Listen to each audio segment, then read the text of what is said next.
What up, guys? This is Seraph here, and I'm going to go ahead and go into an in-depth analysis of the Pimpernel.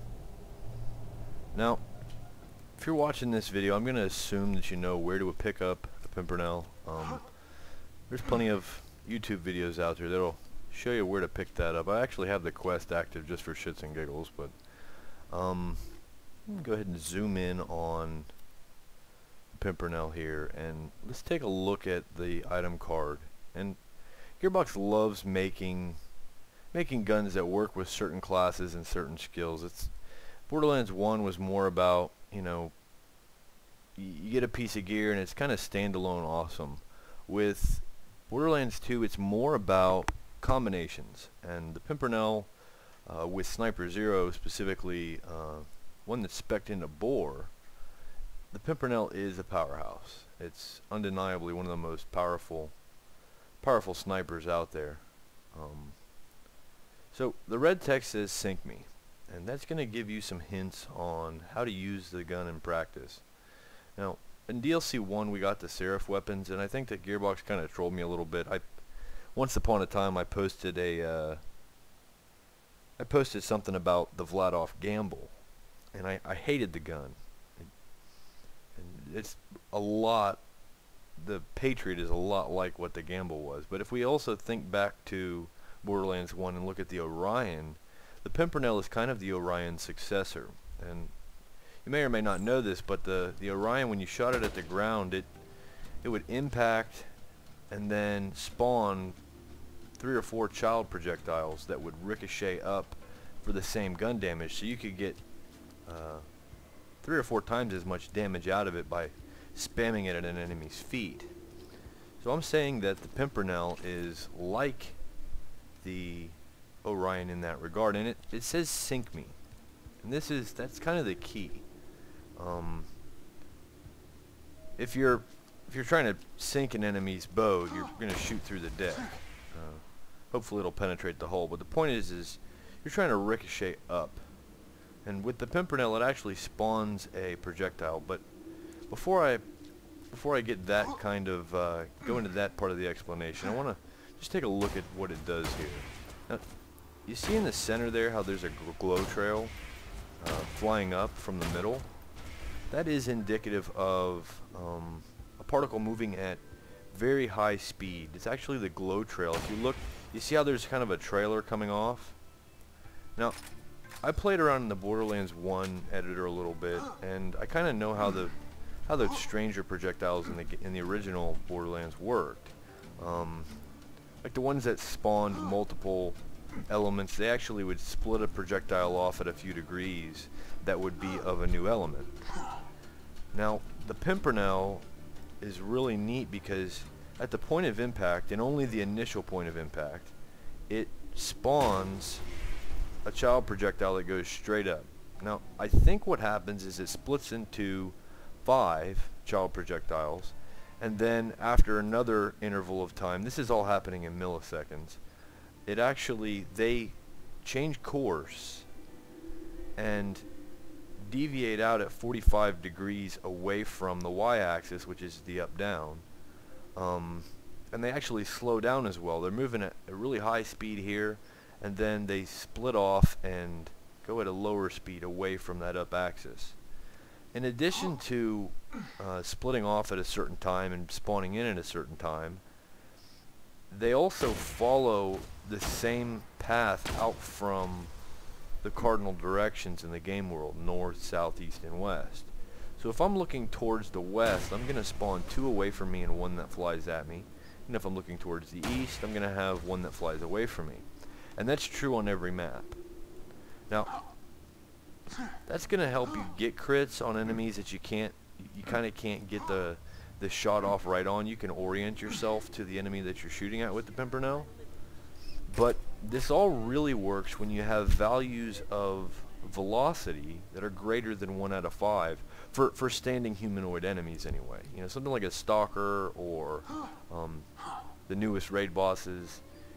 Lower values of velocity are gonna hold out to be more effective. But going back to those projectiles and what I was talking about earlier, is that there's kind of a shape to the way that the Pimpernel spawns those child projectiles.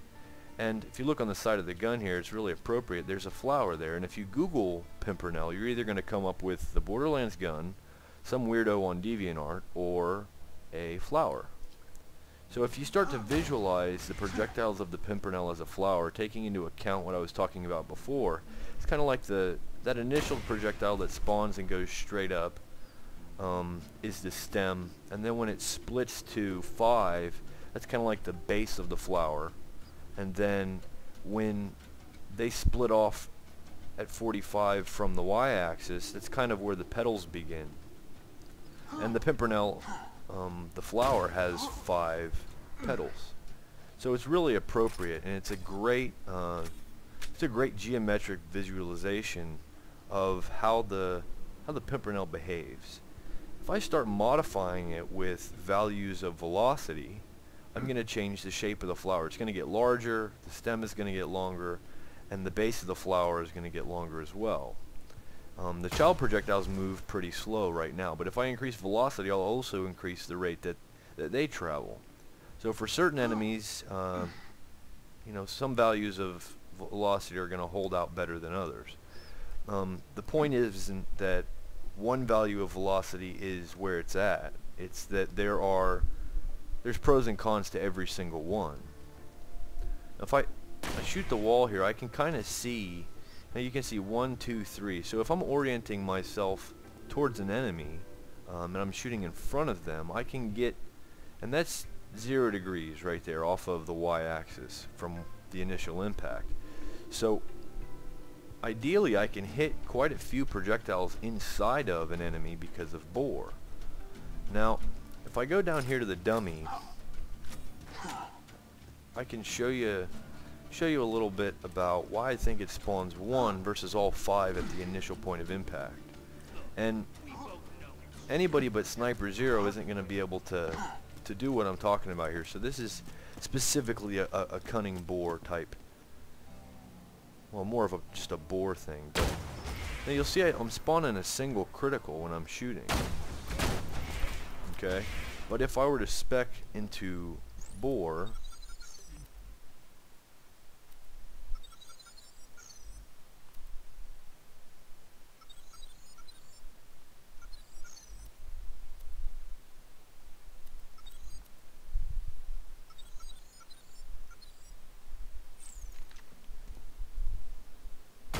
you're going to notice I pull 2 criticals.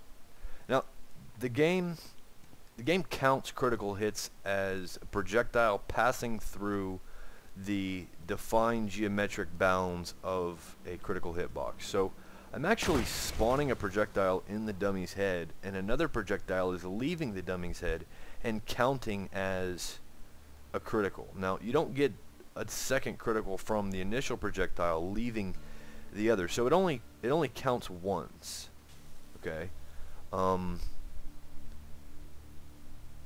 If I shoot the wall over here when I start speccing into velocity, now you can get multiple criticals with the Pimpernel, but in practice it doesn't hold out very well.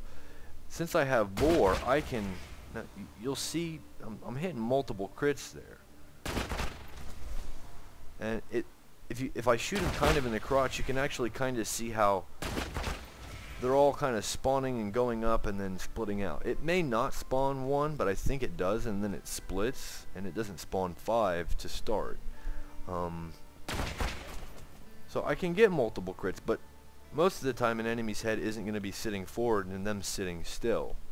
So, I mean, there is merit to using 0 out of 5 in velocity, but there's also merit to having more. And I wasn't seeing that a lot on the forums, and I was kind of hoping people would explore higher values in velocity and kind of grasp what was going on with the geometric values of that flower and what you can do with it in practice. So I don't have any points in velocity right now, and I'm getting that type of travel before they split off from the 0 axis. So as I progressively increase that value, now I have the chaotic neutral rogue on. So right now I'm at 7 out of 5.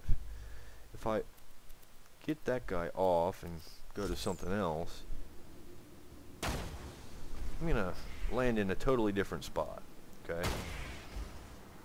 And it's a little bit higher than, obviously, no points in velocity. Now, 11 out of 5 velocity is not good for mobbing, but it is really good for raid bosses that are tall. Handsome Jack in the new DLC gets hit really hard by 11 out of 5 in velocity. Hyperius, Pete, they all suffer pretty hardcore from velocity in those values, and I'll go into a little bit more detail on that in a bit. But let's go ahead and pour some points into velocity here and see what starts happening when I get a little bit more value in it. So I'm going up a significant distance more than that original value, and that's good, because what's happening now is I'm getting it up there where an enemy's hitbox kind of begins. When I'm mobbing, I go ahead and go 5 out of 5 in velocity. Now I'll pick up critical ascension here so that we can see what's going on. Travel over to probably the badass crater. There's an easy spot to illustrate this there.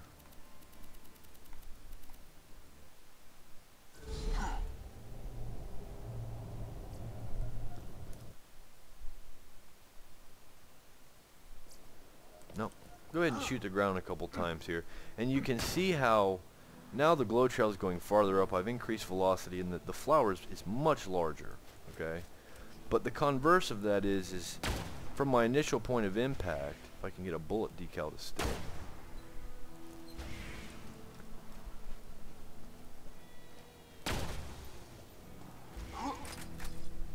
Well, I can't seem to get a bullet decal to stick for some reason.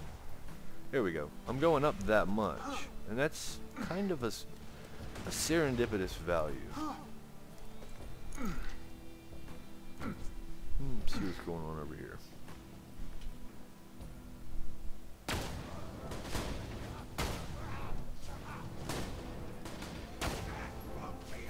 You'll notice I'm actually spawning the projectiles inside of the enemy I'm shooting at. Oh, you're doomed. What is he standing on?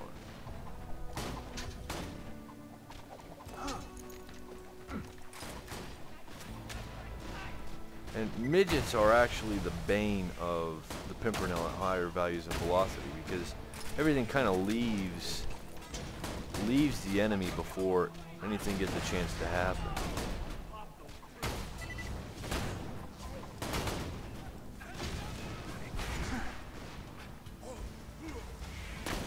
Where the hell did he go? He's stuck on the floor. And you'll notice, if I shoot just right, I can get everything to be inside of the enemy. Okay, and that's the whole goal with the Pimpernel, is getting maximum bore value damage. Now, bore is the key to this whole thing, because it's given that extra 100% damage.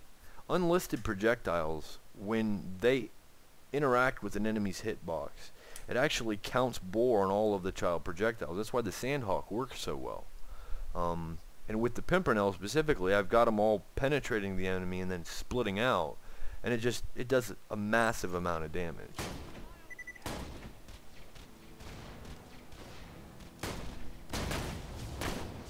And like I said, it's a lot harder to get that same effect on midgets. But by the same token, I heard in one of the threads that using a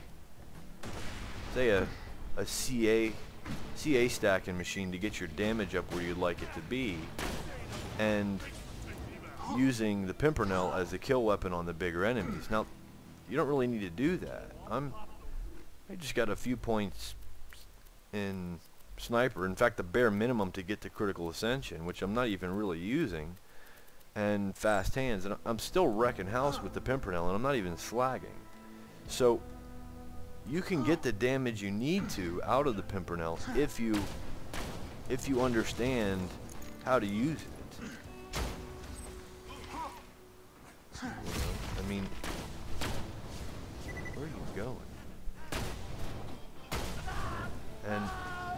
pretty much that's it in a nutshell. If I orient myself to my enemy and I shoot ahead of them, I can get those child projectiles to hit them in the face. And if I'm really good, I can get it right below their critical hitbox, and then they just get pwned.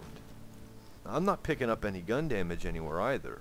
You know, my Stalker Comm isn't boosting my sniper damage, and my Blood of the Ancients isn't either. It's kind of raw. It's all about bore with the Pimpernel. If I happen to have a way to get a little bit more gun damage out of my tree,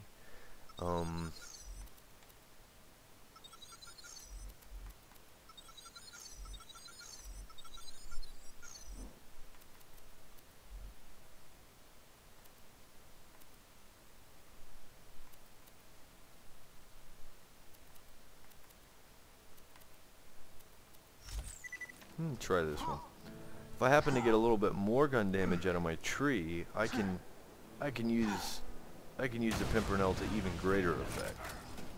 Now, I said that, you know, that I didn't think anybody really knew what using the Pimpernel was all about, because, and I didn't mean to upset anybody by saying that, but nobody was using it right, because everybody was avoiding velocity or whatnot.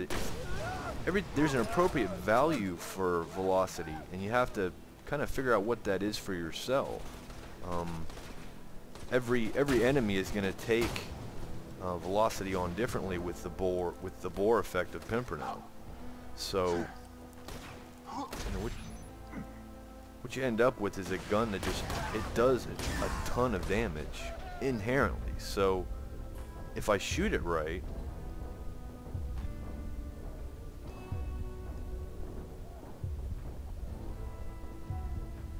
and I happen to not be shooting it right at the moment, but if I shoot it right, I can get the damage I need to. I love the Pimpernel because I don't have to babysit a CA stack. That's just the whole reason I gravitated towards it and learned the ins and outs of it before it was ever even a mainstream weapon. I've kind of encouraged people to look into velocity, you know, 11 out of 5 and, you know, 6 out of 5, but what I'm trying to do is get you guys to grasp what's going on and how best to use it fundamentally, so that, you know, there's no blanket statement for pretty much anything in this game, except for the fact that the Pimpernel is awesome. Some people say it doesn't take skill to use the Pimpernel. I mean, you literally turn the entire concept of sniping on its head. I'm no longer just trying to shoot a single spot. I'm trying to triangulate where is that enemy's critical hitbox, what's my value of velocity, how do I want to augment what's going on here and orient myself and my enemy to greater effect. So if anything, it takes more skill than a regular sniper, and it still asks me to shoot in a certain way. So to me, it's still sniping. That's why I can still use it. Now, I do spam it a lot, like on that guy, and it doesn't always pan out. If I would have bothered to slag that guy, I would have killed him anyway, just on the splash of the Pimpernel.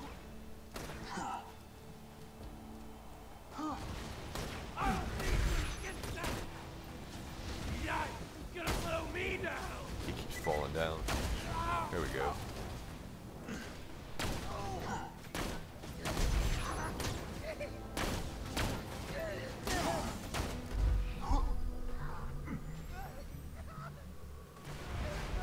See, I caught that guy behind, and he walked right into the child projectiles.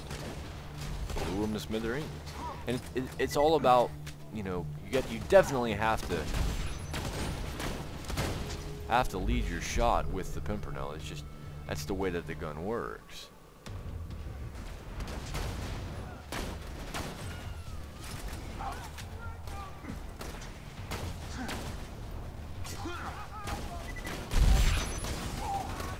What the hell was that? Is that what the blockade does?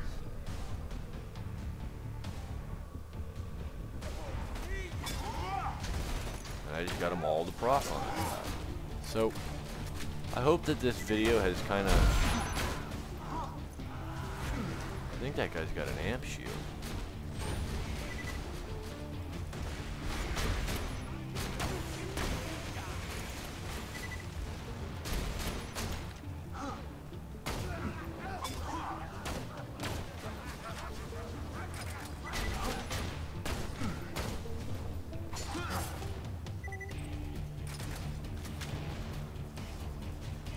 Now, I'm not using the shield I'd like to in this video. I'd much rather be using my antagonist.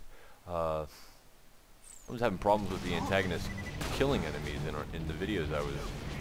Now, getting behind that enemy isn't...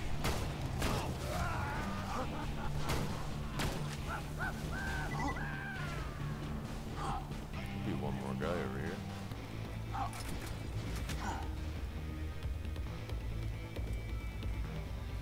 You running, fool?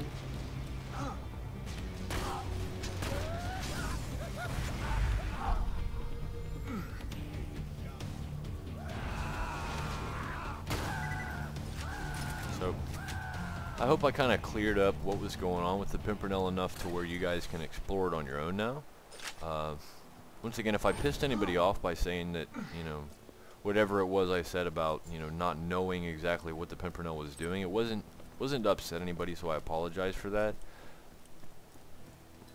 Anyway, hope you enjoyed. If you have any questions or comments, feel free to post something in the video, in the comment section of the video, or just post it in the thread. It'd probably be for the best. I don't always come back and check the comments on the videos I make. So thanks for watching. Hope you enjoyed, and as always, happy hunting, guys.